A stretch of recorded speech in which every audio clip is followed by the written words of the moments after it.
you can't kill us yet, no matter how hard you try.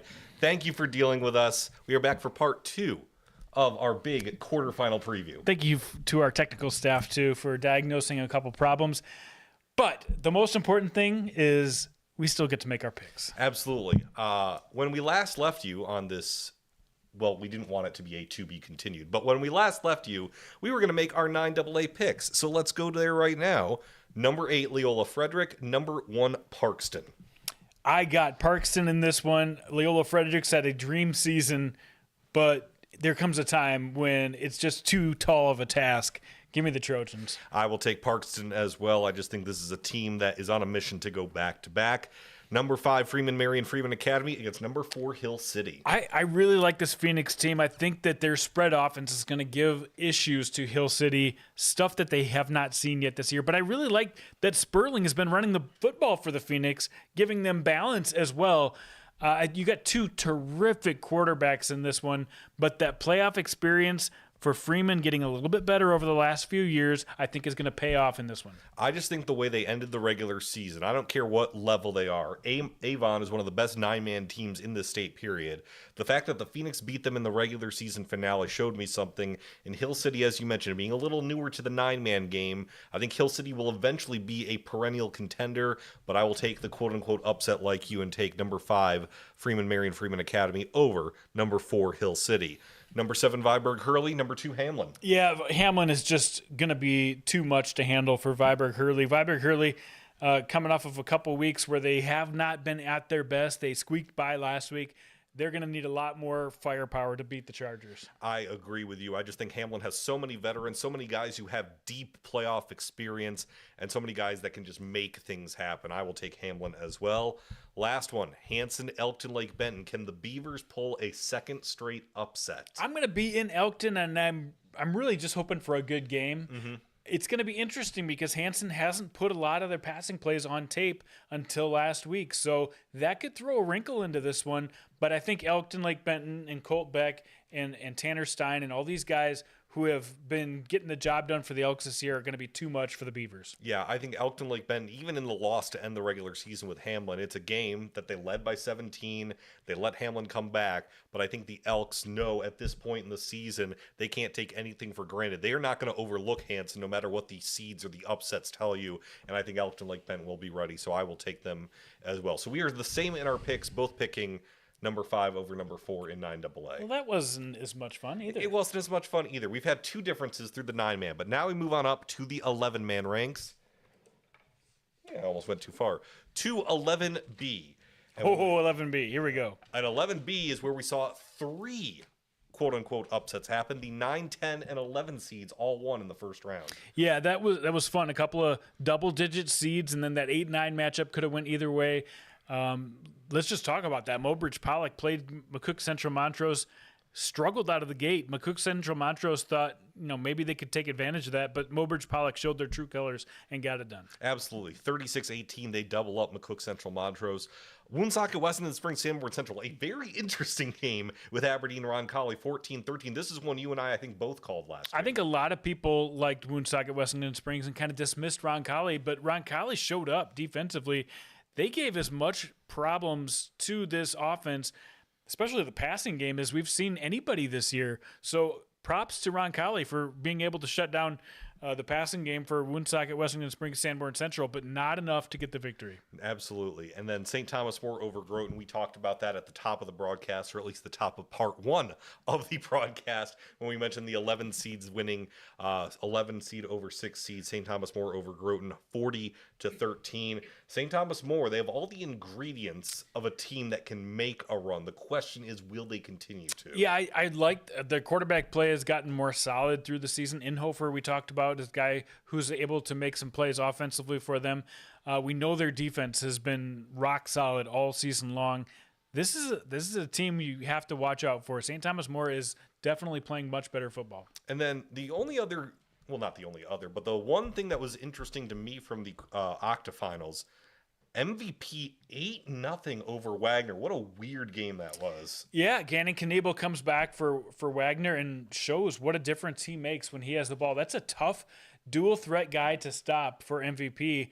And they're gonna have some dual threat quarterbacks in front of them here for the next couple of weeks. So that's definitely something they're gonna have to improve on if they want to keep marching forward. All right, let's get a look at our quarterfinal matchups in this one. It is number 9 Mobridge Pollock against number 1 Sioux Valley. Did not meet in the regular season. Two common opponents, Clark Willow Lake and Dual. They won all those games against those respective teams. Mobridge Pollock just pulling the upset, but they got a tall task with Sioux Valley. I just really like watching Mobridge Pollock. Max Saxon is a guy who didn't know much about coming into the season, but every single week he's like a truck running through some of these DBs. Sioux Valley has some big guys on defense who are able to handle Mac, but it's going to be closer, I think, than people think in this one. This is going to be a really good matchup. Number 5, Clark Willow Lake. Number 4, Elk Point Jefferson. Couple of 7-2 teams. Again, did not meet during the regular season. But we talked about Elk Point Jefferson has had some highs and lows. Clark Willow Lake kind of sneakily one of the better teams in this class. Yeah, Clark Willow Lake, a team that does not feature very many seniors. I really like the direction they're going. They start so many juniors and a few sophomores as well. So that's a team that feels like they've grown a lot since the beginning of the year. But that's a really good team they're playing against in Elk Point Jefferson, and they showed that they can throw the ball. Keaton Gale has been running the ball much better, and then last week puts up a 300-yard passing game to show what he can do. So, wow, that's really a lot to handle for another 11B opponent. They had two common opponents during the season. Parker, they both shut out Parker, 36-0 for Clark Willow Lake, 54-0 for EPJ. The other common opponent, Sioux Valley. Remember Clark Willow Lake, that was kind of a shootout. They maybe got some garbage time points at the end there, losing 56-36. But Elk Point Jefferson, that was a close loss to Sioux Valley to end the regular season. Yeah, exactly. I think Elk Point Jefferson has the favor there in the common opponents part. But Clark Willow Lake's had a really good year, and they've got a lot of talent on that team. Woonsocket, Wessington Springs, Sanborn Central against Winter. This is a rematch from the regular season. This is the first rematch we've talked about so far among all these playoff matchups. It was back on September 20th. Winter won 30-18, but we both liked the way Woonsocket looked even in a loss. Exactly. This Winter team, if they have one weakness, I mean, I wouldn't even call it a weakness, but one area they need to improve on is a team that can pass on them. Yeah. They're definitely some room for a team that can pass the ball well to move the ball on this Winter defense that most other teams can't do. However, we've got Sean Hammerbeck back playing with the club on his hand now. There's some other elements working in Winter's favor in this one too. It's going to be a really tough task for the Woonsocket Wessington Springs Sanborn Central, but they have the confidence that they know they can play on the same field as Winter. And for Woonsocket, what I like about them is they had a tough end of the regular season, losing a close game to MVP Mount Vernon Plankinton, was able to bounce back that. Winter also played MVP in the regular season. They only won that game 16-0. So if you look at one common opponent between them, we have a close loss for Woonsocket, and then just not necessarily a close victory, but maybe a smaller than expected victory for Winter. This could be one of the better games of the quarterfinals in 11B. I think a lot of these matchups could turn out to be pretty good. St. Thomas More, Mount Vernon Plankinton. And speaking of rematches, St. Thomas More has won 7 games in a row. Their last loss to Mount Vernon Plankinton back on August 30th. It was the second game of the season, 36-30 MVP. And as I said, St. Thomas More has not lost since that game. Yeah, the St. Thomas More team, 2 losses on the year. They lost to Sioux Valley, and then they lost to Mount Vernon Plankinton, and that was a couple months ago. This St. Thomas More team has fixed a lot of things, and nobody's going to overlook this team. And MVP, they're definitely going to have their hands full in this one, but MVP has some weapons too that St. Thomas More has to take note of. They've got some guys who can run the football with some size, and that's going to be a little tougher for St. Thomas More to tackle than some of the opponents have been playing over the last couple months. All right, it's pick'em time. 11B, number 9 Mobridge Pollock, number 1 Sioux Valley. Yeah, Sioux Valley is the better team here. They have to find a way to get in the way of Max Saxon to make sure he doesn't take this game over. But Sioux Valley has a couple of guys that Mobridge probably doesn't have an answer for, and those guys went off last week for 400 yards rushing. I like the Cossacks. I also like Sioux Valley as well for the exact reason you mentioned. Just the running game for Sioux Valley, I think is going to run all over Mobridge Pollock personally. Clark Willow Lake, Elk Point Jefferson, couple of 7-2 teams. Your thoughts? Yeah, I think this EPJ team is more seasoned.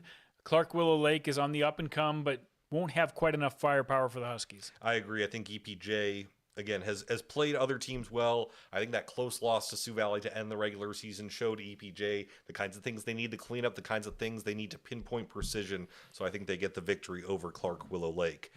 Woonsocket Weston and Spring Sanborn Central against Winter, the first of our 2 rematches. It's going to be a little chillier, but still, there's going to be plenty of opportunities for Woonsocket to throw the football. I just think that this Winter team is probably too deep, too much power on the lines to make this a close game, and that gives me the edge to the Warriors. I was very tempted to pick Woonsocket Weston and Springs. I really was, just because I thought they showed a lot in that regular season matchup. But it still was a 12-point game, and Winter was not at full strength. As you said, they got Sean Hammerbeck back. They're as close to full strength as they could possibly be. As much as I want to pick the upset and would like to pick the upset, I do think Winter takes this one again. All right. That's a good one. Now we come to maybe the closest game of the week, Mount Vernon Plankinton, St. Thomas More. Yep. Do you want to go first? I'll go first. Yeah, you've I'm gone still first. deciding. It was a close game on August 30th. I think St. Thomas More's defense, the 5 shutouts before giving up just 13 to Groton. I just think MVP represents the best offense they've seen all season. They gave up 36 in that game. Again, they've only given up 13 points since. I just think MVP overall is a better team. Now, that doesn't necessarily mean the better team always wins. And again, you're tempted when you look at things to pick St. Thomas More, but I just can't. I'll stick with MVP. I was really kind of between those two, and even if you would have went the other way, I would have went St. Thomas More. I just think they're on a roll right now, and they have some ways to stop MVP and Brady Fox and Isaiah Olson and some of the big guys that can run the football. They've got those guys that can handle those guys on defense, and I think they have a little more firepower to make a big play. Maybe one play difference here, but I'm going to take the Cavaliers. All right, we differ for the first time since 9B. Whew. So I got Sioux Valley EPJ Winner and Mount Vernon Plankinton. You have Sioux Valley EPJ Winner and St. Thomas More. All right. Moving on to 11A, to the classes that just ended their regular season. And what was interesting here, how about Sioux Falls Christian over Dakota Valley 22-20 to end the regular season? That was interesting. A lot of people texted me, hey, look, we got a close game coming here. Well, I didn't see Cole Snyder play for Sioux Falls Christian. There were a couple other guys taking the week off, but still, you expected them to play a little better than they did against Dakota Valley. But they had a wake-up call in the second half, found a way to get it done. And I'll tell you what, Sioux Falls Christian is going to be fully loaded and ready to go in this one. Absolutely. Del Rapids, they get the 2 seed after defeating Lennox in the season finale 26-12. Yeah, that was a big win. Boston Katzer didn't look fully himself. Hopefully he's doing all right, but this Del Rapids team is definitely the most improved team in this class as far as I see since the week 1 games. And again, you're seeing these matchups here, but probably the other big regular season game to note, Canton over Tri-Valley 37-34. That may very well have eliminated Well, it did eliminate Tri-Valley. It did. Yeah. It did, and it gave a little hope to Canton. I mean, this is a team with T. Granum who's kind of been waiting to get back on track. Yep. He had a huge game, and Kane Wallner was hurt part of this game. And to see Canton still succeed despite having their best player out of this game, that was huge against a team like Tri-Valley, who's given other teams problems. So Canton getting a little boost of confidence going into the playoffs with a big performance from Granum. Absolutely. It seems they can't get both of the tailbacks healthy at the same time. That's an issue, yes. We'll see. But all right, let's look at the matchups. 8 versus 1. It's the Battle of the Christians. Rapid City against Sioux Falls. Remember, Rapid City Christian new to 11A this season. Week 2 of the season, Sioux Falls Christian went West River, won 41-22, but RCC, after an 0-3 start, has won 6 in a row. Yeah, they've played much better. Their schedule's been easier, but I tell you what, they've learned how to play 11A football on a week-to-week basis. They know what it takes now, having seen Sioux Falls Christian. I think this game could be closer than it was last time for sure. I think it will also be closer, and we'll get to our picks later, but I do think Sioux Falls Christian, maybe even without some of their best players, got a little bit of a wake-up call at the end of the regular season. The 5-4 matchup, Madison and West Central. This is the most intriguing one to me for a couple of reasons. One, did not play against each other during the regular season. They're both 6-3. They both lost 3 games to the same 3 schools, Sioux Falls Christian, Lennox, and Del Rapids. The total point differential for both teams, the exact same, minus 67. Can't make that up. You can't make that No. up. This is on paper the most even game, and you don't. It doesn't seem like that, does it? Because West Central's been to the Dome the last couple of years in a row. They've been in the rankings. Madison has not, but they have the exact same record, the exact same point differential, and Madison has some playmakers. Shane Vienhoff is coming off a great week receiving the ball, and they've got a passing game to go with their running game. Ben Brooks has been getting tremendous numbers running the football as well as being able to throw the ball sometimes, the future SDSU tight end. So watch out. This Madison team has got some pieces, but don't forget about West Central either. This is a team that's played and done their part for the last couple of years. That they have, but again, it's the 5-4 matchup, and it's very intriguing. 7-2, Dakota Valley Del Rapids. Speaking of interesting, remember way back when, beginning of the season, very first game, Dakota Valley went into Del Rapids and won at 22-14. Now it's the 2-7 matchup based on the formula system, but Dakota Valley, maybe they lost some games they probably quote-unquote shouldn't have. That's why they're in the 7th spot, having to go on the road for the quarters. Turnovers killed Dakota Valley last week against Sioux Falls Christian, a game that they were in for a while, but ended up turning the ball over a little too often, even without having to go against Cole Snyder. So this Dakota Valley team has to get back to running the football well, and they did that against Del Rapids the first time they played, even though they had some injuries in that game. But Del Rapids is such an improved team over the first time that they got out with their new head coach, Derek Genslinger. He has done a whale of a job putting this team together over the last 8 weeks. I know I've mentioned common opponents a lot, but the thing that's interesting to me, there are 3 teams that Del Rapids beat that Dakota Valley lost to, and that's West Central, Lennox, and Canton. The Canton one, Del Rapids beat them by 40. Dakota Valley lost to Canton by 7 earlier this season. So when you're looking at common opponents, that one's kind of the biggest one that sticks out to me. It does, exactly, and it just shows you how steady of a rise Del Rapids has been all season long, beating some of those quality teams. Canton and Lennox, it's a black and blue bowl rematch in the playoffs. Lennox defeated Canton 44-16 a little less than a month ago back on October 4th. We mentioned Canton getting T. Granum back, trying to get healthy again. Remember, this was a Canton team that was ranked number 1 in the media polls for a little bit earlier this season. They fell off, but now, again, the playoffs are a whole new season. They have an opportunity here. Right, and they played almost exactly a year ago in the quarterfinals last year, and Lennox got the upset victory against Canton. Could it go back the other way this year with Canton, trying to get things right toward the end of the year, playing against the Lennox team who's coming off of a loss against Del Rapids? I mean, I think Canton's got a shot to make this game closer than people think. Absolutely. All right, it's pick'em time.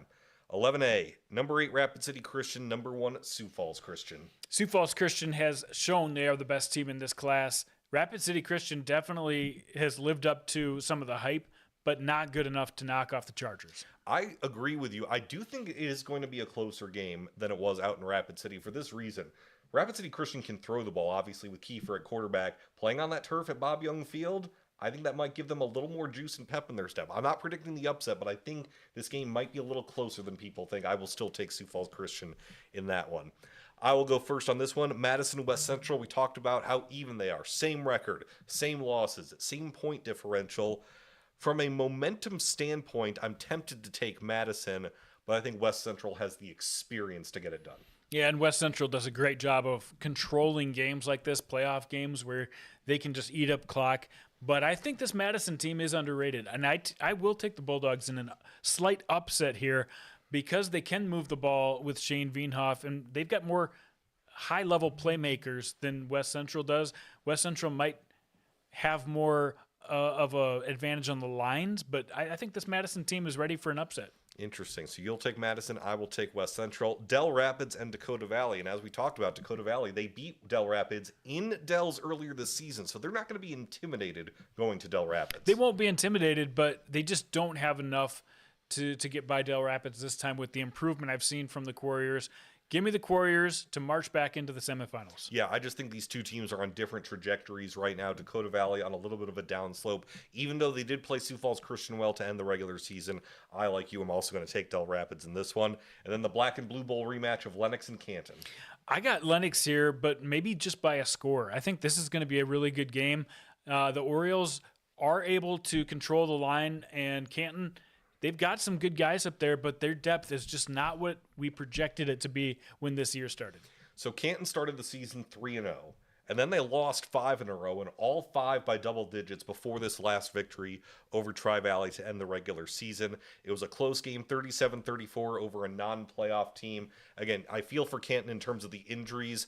I just think Lennox, I don't think it's going to be as close as you think. I don't think Lennox is going to overpower Canton in this one. So right. One difference, Madison and West Central in 11A to 11AA, our most chaotic and fun class. And it was certainly chaotic to end the regular season because Spearfish loses to Sturgis 15-10. And as a result of that and all the other formulas, they have to go back to Pierre where they lost 2 weeks ago in the regular season. Yeah, and they would have had a home game against Pierre had they won that game. But now they got to go back and try to avenge or get done what they could not get done just a couple of weeks ago. Yankton, we mentioned, was all over Mitchell. Watertown all over Aberdeen Central. Brookings beat Huron. Pierre was all over Douglas. T got a nice win over AAA Sioux Falls, Washington, 15-14, and a bit of a slobber knocker there. But remember last week was those top tier teams against those the bottom tier teams. There weren't very many mix ups, and we thought, well, it's not going to go quite to chalk, but it almost did, except for that Spearfish Sturgis game. Absolutely, and then we talked about it all season long.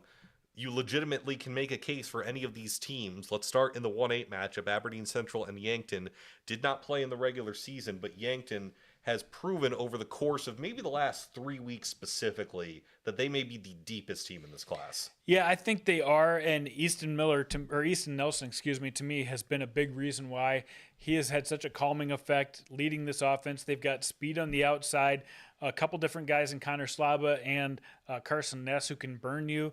They can on the defensive side as well. Their linebackers are probably the best linebacking unit.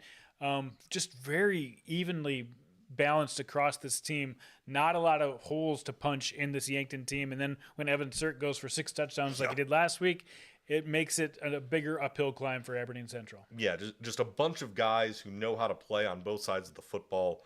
That matchup is going to be very interesting. Spearfish and Pierre, as we mentioned, it's going to be a rematch of that regular season game from a couple weeks ago that Pierre won 35-15 for Spearfish. How do you course correct? Because we'll just be frank here, the end of the season has just not gone well for Spearfish. They've made some uncharacteristic mistakes, and I'm not aware of any injuries. Like I said, we don't have injury reports to go off of, but I haven't seen any big injuries that have affected their last couple of weeks. But they've made a lot of mistakes, like a lot of procedural mistakes. So they just got to get back to square one and say, we got to take care of ourselves before we try to beat somebody else. We got to take care of what we do on our side of the football. Yeah, it's going to be a very interesting matchup. Number 7 Huron, number 2 Watertown did not play in the regular season. Again, it's kind of rare when you only have 11 teams in a class for these two not to play in the regular season. We kind of mentioned Huron, even though they lost to Brookings 40-14, kind of quietly improved over the second half of the season. I love what they've done. They've got some explosive receivers. Blake Elwine and Anderson Porish have done a good job. Colton McNeil has made a lot of turnovers at quarterback, but he's also made a lot of huge plays at quarterback. This is a team that has some potential. I really like watching Huron. Brookings and T is the 3-6 matchup. It was a 29-22 Brookings victory less than a month ago back on October 4th at Dana J. Dykhouse Stadium. T, of course, has had to adjust to a new quarterback after a season-ending injury. And Brookings, as you kind of mentioned during your game changers in part 1, some of their offensive guys showed up last week. They did last week for sure. And the last time they played each other, Dashiell Lowry, like you said, came in and was trying to get his groove going, and he threw 3 picks. That game, the score was what, 29-22? Yep.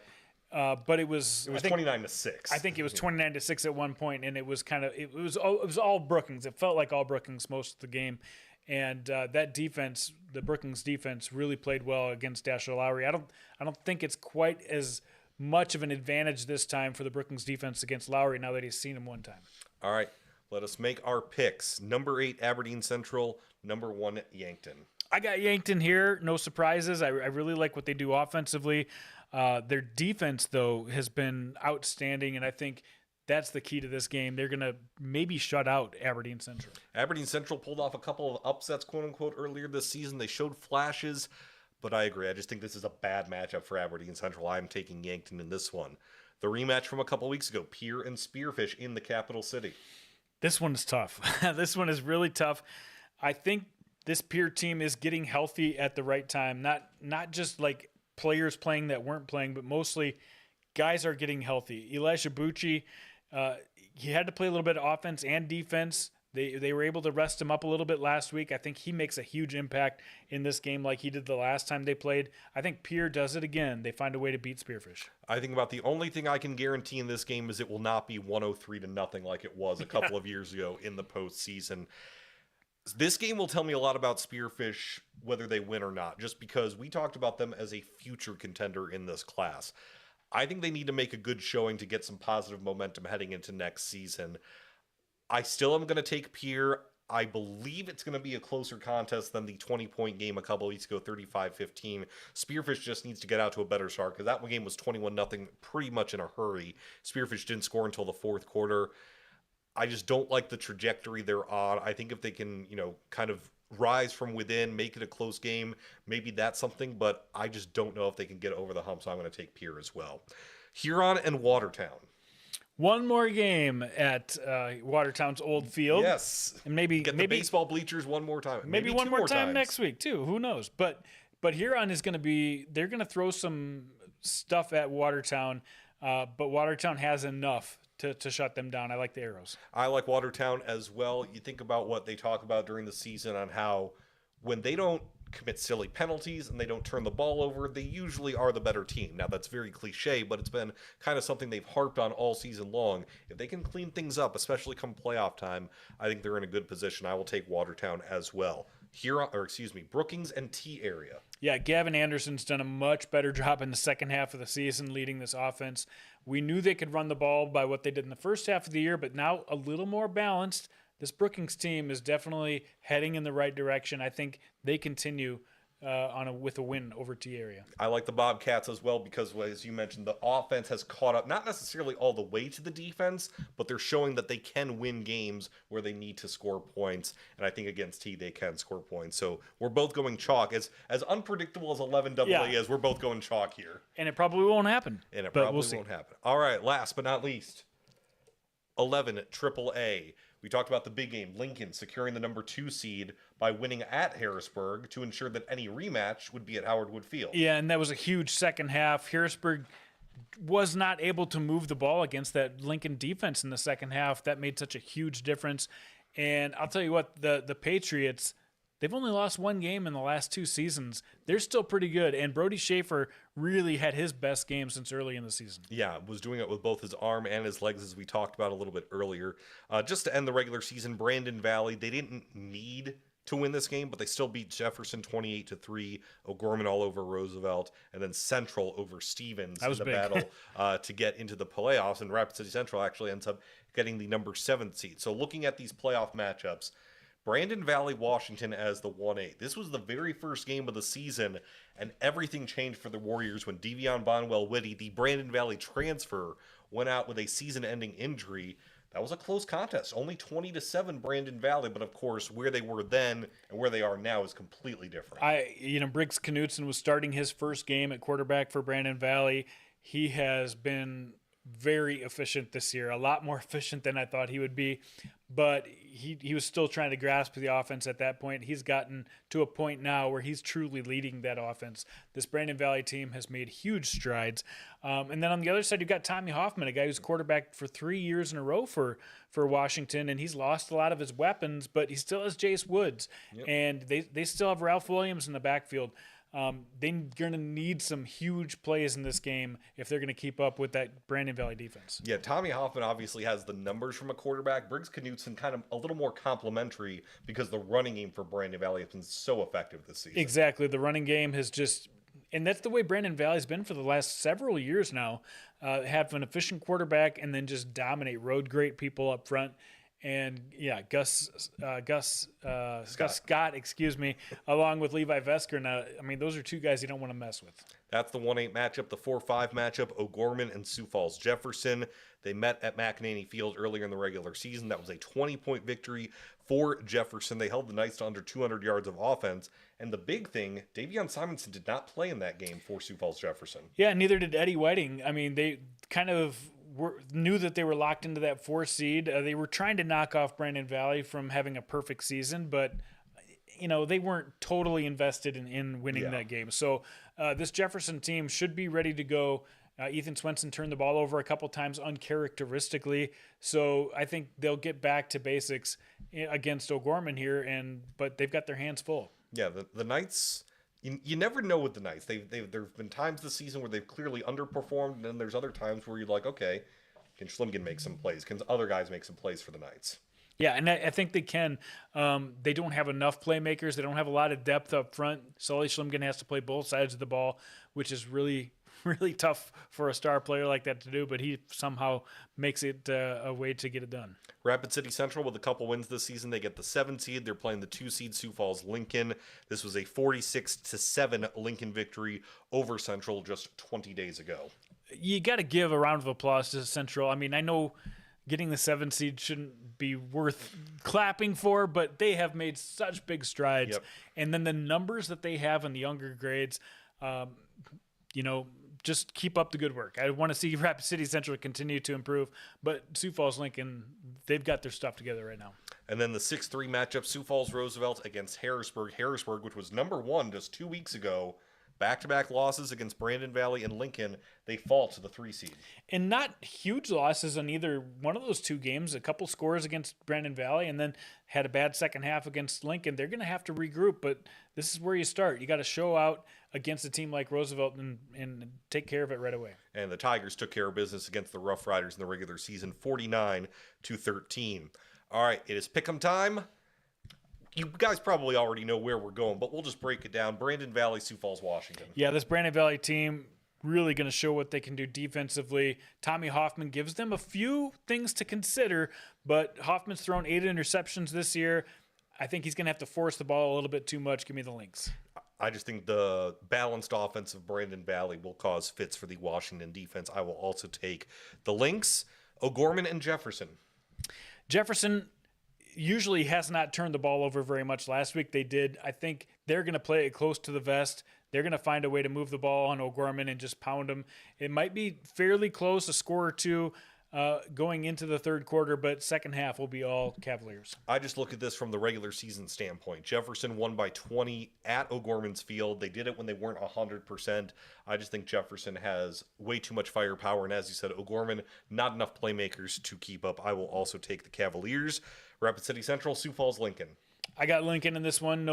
No surprises. They're just the better team. They are just the better team. Again, hats off to Rapid City Central.